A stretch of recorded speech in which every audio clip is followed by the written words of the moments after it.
Hi, I'm Hillary Kennedy, and this is the US Youth Soccer Show. Last month, we had a great show, and I wanted to say thank you for the emails and comments on our Facebook page. If you missed the show, you can watch full episodes for free on our YouTube page or on usyouthsoccer.org. It's June, which means that the US Youth Soccer National Championship Series is in full swing, and we're going to take a look at what it takes to get to the top. We're going to peek in on the US Youth Soccer ODP Women's National Team Camp and hear from US Soccer's April Heinrichs on what she looks for in a national team player. We'll catch up with an 8-year-old Oregon player whose dreams to play against the Portland Timbers were recently realized, and we're going to hear about a couple of US Youth Soccer alums who are planning to dribble across the state of Minnesota for a good cause. All 4 regional championships are taking place this month, from Iowa to Hawaii, up to Rhode Island, and over to Oklahoma. Regionals bring state champions and regional league winners together to compete at the highest level. Regionals is one of the toughest tournaments that we've ever played in. You just set a higher standard for yourself.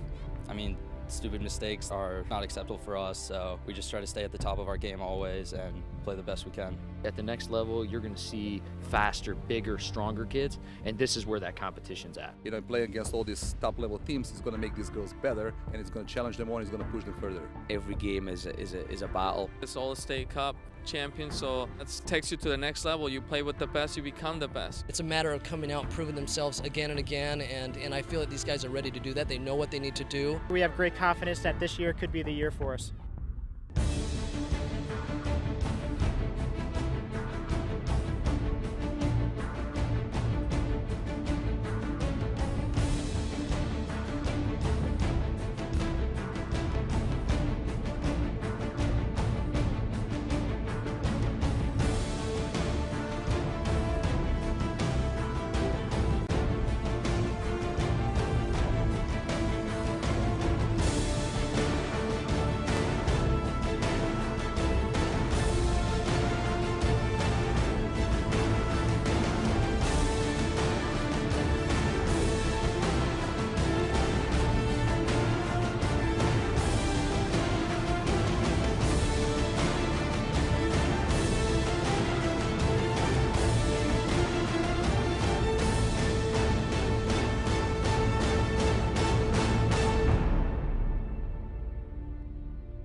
Nearly 10,000 teams started the National Championship Series journey at the State Cup level. If you know a team or a player that you want to follow through the series, check out championships.usyouthsoccer.org, where we'll have daily stories, photos, and videos from the regional events. If you can't wait till the end of the day, follow us on Facebook or Twitter at USYSNCS, where there will be constant updates. Earlier this month, 18 girls from around the country were selected to participate in the US Youth Soccer ODP National Camp at the Olympic Training Center in Chula Vista, California. The camp coincided with the Under-18 Women's National Team Camp. US Soccer's April Heinrichs was on site to evaluate the ODP players for a possible call-up for US national team play. Yeah, what we have here is a typical youth national team camp, where we've brought in 24 players from all over the country, and we're training alongside the USYS ODP team. And we're training here on the US Olympic Training Center as the backdrop in Southern California, and it gives you a good standard of what a youth national team player looks like at this age. This opportunity means the world to me. It's an opportunity to show in front of April, the national team coach, and the national team coaches, and be in the environment with the national team, so you know what it's like, what you have to give, and what you need to be willing to do to make it to the next level. What does it take to be the national team player is just one of the most complex and difficult questions to answer in a bumper sticker type response. Got to be special in a couple qualities. Got to be strong in the 4 pillars of the game, the technical qualities, tactical, physical, and psychological. A special player might be small and super technical, changes directions with the ball really well, reads the game, tears defenses apart with her creativity and unpredictability. Special might be somebody like an Abby Wambach. She is a winner, a competitor. She's the go-to girl under pressure. There's not many male athletes that are as good under pressure as Abby Wambach. When you look at how time and time again she's come through for this country under pressure. So that might be a special kind of quality. Special quality might be a player, say a center back, that plays a lot of 1 and 2 touch. You probably wouldn't notice her as a flashy player, but she cleans up balls very simply, plays forward a lot, plays a high percentage of passes out of the back. In fact, in today's game, the center back's passing percentage rate is upwards of 90–95% of her passes are successful. And of course, she's great in the defensive side, reads the game, is a good leader.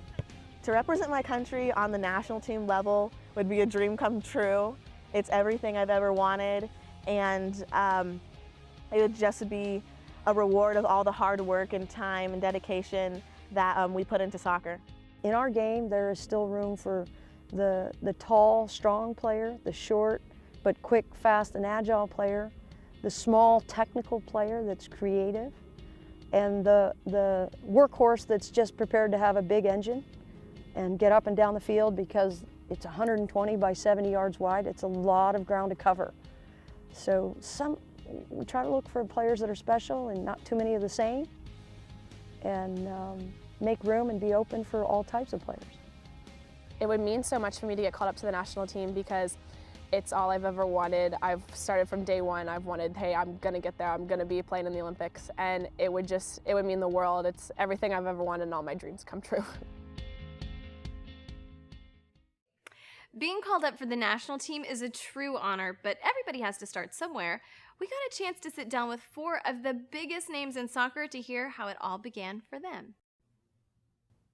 I first fell in love with the game of soccer when I was about 6 years old. My parents signed me up for a youth league, and I love running around and scoring goals and doing all the fun things, sliding and kicking the ball. So that was the beginning of it, and I try and cast my mind back to those days when things get tough.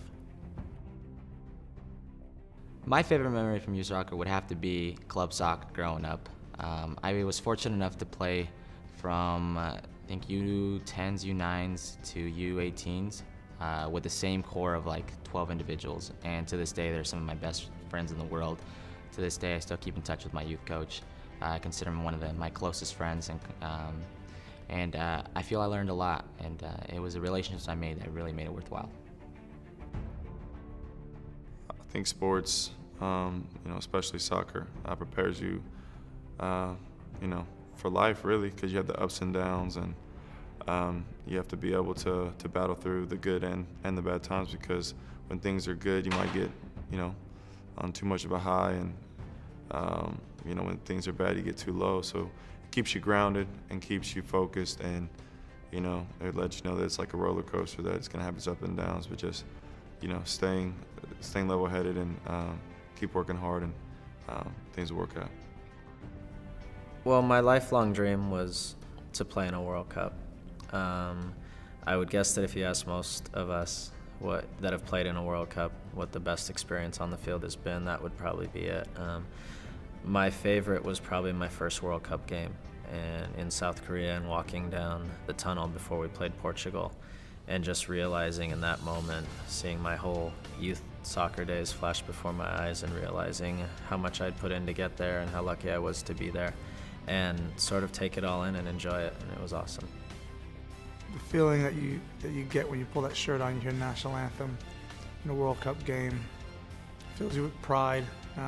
It's a very humbling feeling, knowing that great players before you have worn that shirt in the same competition, and it's a lifetime fulfillment of a dream in one moment. Okay, it's time now to check in with former men's national team player Eric Wynalda and my favorite Fox Soccer analyst Rob Stone in the Fox Soccer studio, where they're answering your questions from the USU Soccer Facebook page. It's all yours, guys. Hey kids, Rob Stone here with former U.S. men's national team and National Soccer Hall of Famer Eric Wynalda, coming your way from the Fox Soccer studio. We're ready to answer more of your questions about the game that you, me, and a lot of other people love. You ready? Because it's a good one. All right, Jordan from Massachusetts wants to know who your favorite soccer player is. Oh, see, that's a loaded question. We love the Messis, we love the Ronaldos, we love Robin Van Persie, what he's done, but you know who I love. Who do you love? You gotta wave the flag. The Americans. Red, white, and blue. If you're an American, I'm cheering for you. Steve from Virginia. Not one specifically? All of them. Okay. Literally all of them. All right, way to keep it generic. Steve from Virginia would like to know, what were your favorite soccer cleats to kick around in, and what made them special to you? You gonna say Samba, Gazelle? You know what? It's when I was a kid, Pele wore those pony shoes. Yeah, with the weird. And Canalia had those too. Exactly, and I was one of the kids that watched the NASL, and that's where I got a pair of those. They were extremely cheap. They did not last long, but I did love them. I have very fond memories. Scored a lot of goals in those little guys. Yeah, it was great. Do you remember the Patricks with just the two exactly? little There was slashes? the Patricks, and then there was all kinds of stuff. Love gear. Until next time, get all the latest soccer news at foxsoccer.com or find us on Twitter at foxsoccer and Facebook. And don't forget to tune in to the next episode of US Youth Soccer Show on Fox Soccer, where we answer more of your questions. Thanks, guys. If you have any questions you want to ask the boys, post them to our Facebook page or send us an email to the show at usyouthsoccer.org. And speaking of social media, we're all over the place. We're always giving away free stuff, posting action shots and more. And right now, we're even giving away an official signed Messi jersey. So make sure you like us on Facebook, follow us on Instagram for great photos, and on Twitter for the latest news and more. Now, it takes more than just one or two big names to make a team great. Sometimes it's more about the team behind the team.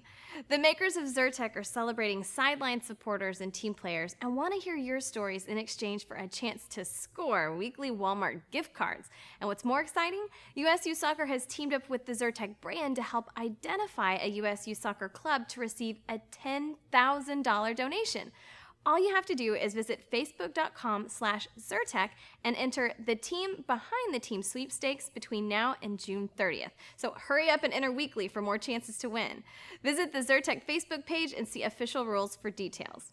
Okay, it's time now for a break. When we return, we'll hear about one of our favorite YouTube followers, Empire United Buffalo.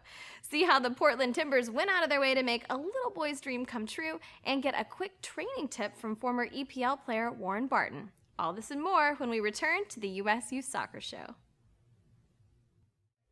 Hi, and welcome back to the USU Soccer Show. Before we left, I told you that we would catch up with one of our favorite YouTube followers, Empire United Buffalo. They saw me say this on YouTube. I'm always looking for great story ideas or teams to feature, so leave me a comment below if you have an idea on what or who should be on our next show. And the guys commented that we should do a story about their team. So, we did. I think their strength as a team is the team. We have some great individual players, but we're much better as a team. We're much better playing together than we are playing separately. They really do care about each other. You know, they may not like to admit it. And they really pull for each other. They work hard for each other. They're all on the same page. They understand their roles and responsibilities, and they embrace those roles and responsibilities. And we call it being the best you can be. And so when they all are on the same page like that, they're pretty tough. I've played with most of these guys since I was 9 years old. I know them all so well. We're just a unique bunch of guys. We don't play for individuals, we play for each other, and we're always there for each other. They're a great group of young guys. Like I said, this is my third year with them, and I wasn't great before I started coaching them. But they like to have their fun. They like to joke around. They like to play jokes on each other and have fun. But when it's time to focus, they know how to focus. They know how to get serious about the task at hand. But they're a great group of guys. Their parents are very supportive. The families are very supportive. You know, we do a lot of traveling, so it's important that everybody buys into the program and supports it. Being a part of this team, I've learned time management for the most part, because we're practicing so many times a week. You have to learn to get your homework done. And I've learned leadership because I've been captain for the past couple of years, and it teaches you all those fundamentals. We are more than just about soccer. We're trying to develop them into the best soccer players and the best young men that they can be, both on and off the field. I mean, we talk about different situations, and we talk about, you know, what's the right thing to do in certain situations, both on and off the field. And so, you know, The soccer is definitely important, but we also want them, when they walk away from the game, that we've taught them something about, how to behave as good young men. We recently had a USU Soccer ODP alum reach out to us on Twitter and tell us about a mission that he and his buddy have taken on. Let's hear more about the Dribble Daily project. My name is Matt Scott, and this is Alex Daly, and we're requesting your help in our effort to unite Minnesotans and fellow Americans as we dribble a soccer ball across this great land of ours. We'll be dribbling daily from the border of Canada at International Falls, roughly 420 miles, to the border of Iowa. While at the University of St. Thomas, we began developing a way to use soccer as a tool for social change here in the United States. Upon graduation, we turned an idea into a reality, creating the Dribble Daily organization. Our mission is to convert urban decay into recreational green space. This will be accomplished through constructing soccer pitches and urban gardens, utilizing space on rooftops, abandoned parking lots, and vacant lots throughout the city. Our organization aims to address these issues.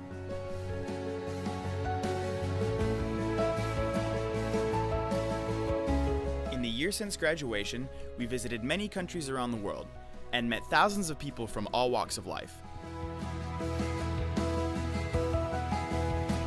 We used the power of the ball to transcend social barriers.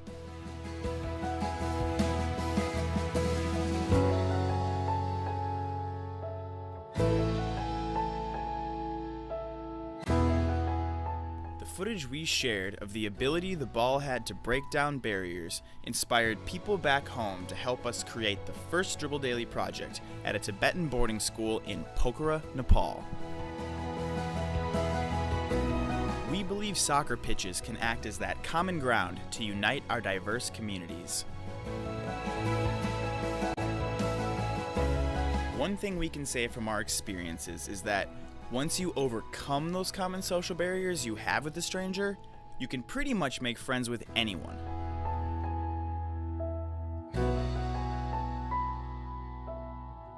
Now that we're home, we're excited to use soccer as a social tool here in the United States. We believe our pilot project, Unite Minnesota, is a great way to gain exposure for our mission. Please visit our website and follow us on our journey on Facebook and Twitter at Dribble Daily. Two guys in a ball can't change the world, but with the community behind us, the possibilities are endless. If you want our cameras to come out to your fields, send us an email at theshow@ususoccer.org or send us a message on Facebook or Twitter. Now let's head out to the Skills Training Center where former EPL player Warren Barton is standing by to give you another quick training tip to help improve your game.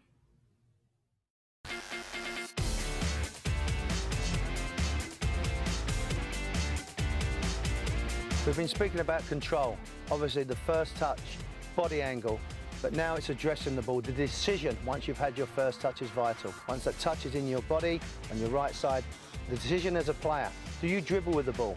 Do you pass the ball? Again, you're looking at maybe all different aspects of the game. Your first touch is vital. That gives you the confidence, but more importantly, it gives you the time to make a decision. Once you have that decision to run with the ball, do you dribble? Do you go forward, or do you respect the ball and pass it? That's what you need to bring into your game as a young player. First touch, body angle, but now the decision. Once the decision is made for you, if there's space as a young player, that's the decision to run with the ball. The best in the world is Messi. Once he sees that space, he makes a decision. I'm going to run with the ball. If people are close to you, maybe then your decision, with your first touch being good, your body angle, is to pass the ball. That's when you have decision with your ball, when you're controlling it into an angle, when you're having a good first touch, but making the decision to dribble with the ball, pass the ball. Vital part of the game. If you know anybody making a difference in your community, we want to know about it. Send us an email at theshow@ususoccer.org. Someone who knows something about a life-changing experience is Atticus Lane Dupre.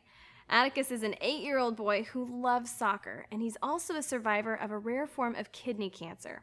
When he was asked by the Make-A-Wish Foundation if he could do anything, what would it be? Atticus decided that he wanted his entire U8 team, the Green Machine, to take on the Portland Timbers.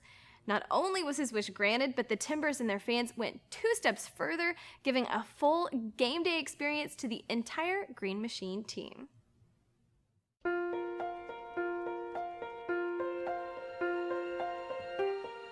Excited for the game? Yeah. So are we. We better get your guys ready, all right? Okay. We'll see you in a little bit.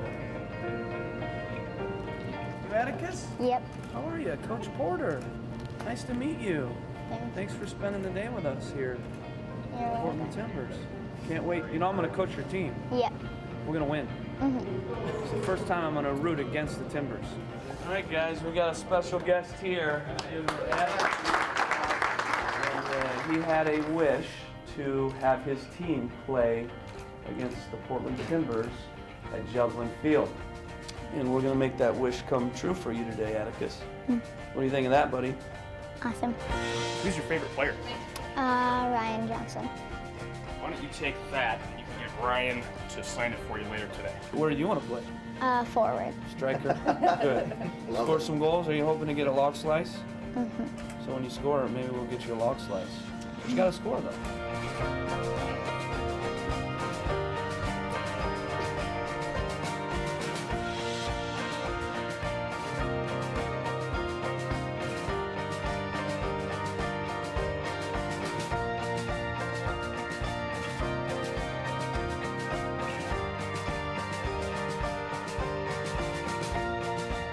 Hey. Timber. Awesome. That is sweet. This is my locker. See? Atticus Lane Dupre, number 21. Right next to Will Johnson. Awesome.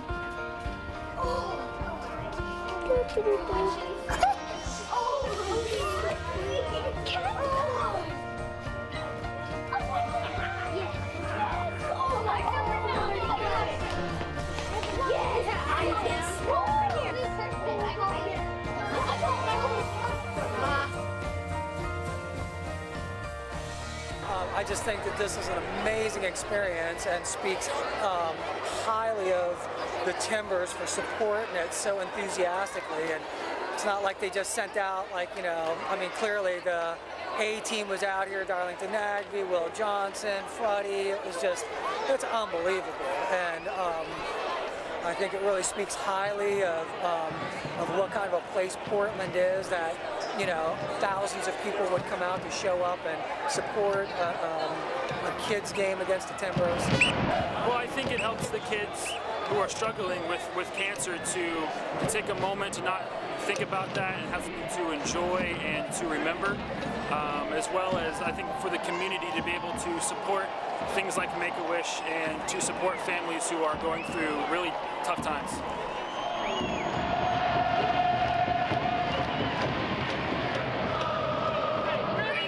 It's really hard to not get overcome by emotion, seeing him out there run around, healthy kid, you know, happy, smiling. You know, I can only imagine. I have a 4.5-year-old, a 2.5, and a 1.5-year-old, and that just, you know, is absolutely touching to play a part in making his wish come true today.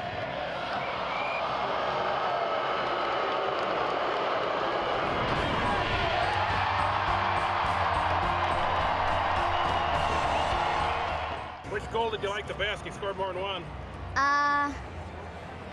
The one where I nutmegged Will Johnson.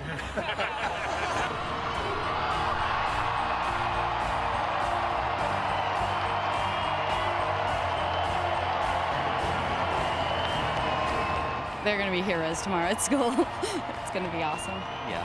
I mean, just to be out on the pitch here and hear the crowd chanting their team name and Atticus' name, they'll never forget this experience.